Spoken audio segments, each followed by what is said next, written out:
Yeah, I could definitely see running out of storage that fast if you're installing a lot of big or AAA games. Even with a 4 terabyte, I have a 4 terabyte NVMe in this one because that's plenty of storage for me. However, if I wanted to install every single title in my Steam library and then download a whole bunch of titles from the Microsoft Game Pass, I could fill this 4 terabyte drive up pretty quickly. My advice to people is you almost can't have too much storage.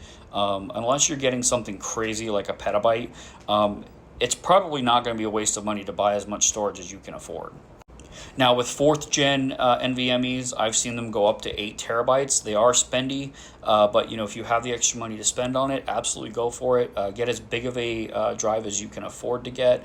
And hybrid storage is also a great option. I have the 4 terabyte drive as my operating system drive, and because I want my games to run as fast as possible straight off of the NVMe.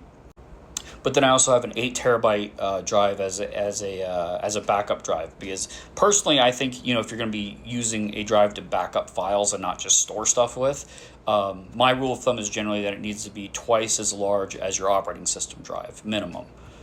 So that's why I use this 8 terabyte Seagate Iron Wolf as my backup drive. I went with the Iron Wolf drives because these are designed to be NAS storage. So they're very durable because they're designed to run 24/7. They're designed to be written to and read from 24/7.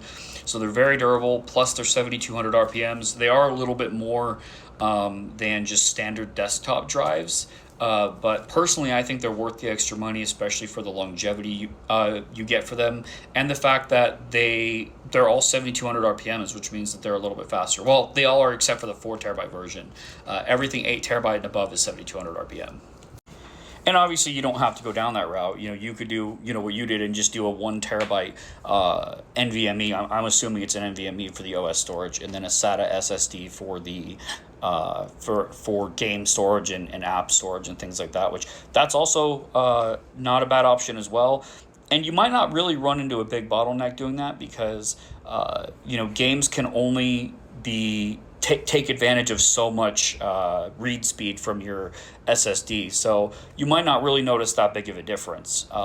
But yeah, games are so big. I mean, honestly, you could even have 8 terabytes and fill that up. It's just really a matter of what you're willing to store and what you're willing to not have on your drive at that moment. Or maybe store really large games on backup drives somewhere if you don't want to lose their game data. But a lot of games nowadays have cloud saves, especially everything on Steam pretty much has cloud saves. So you can pretty much just delete it and re-download it as much as you want. Obviously, your limiting factor there is going to be how fast you can download it on your internet connection.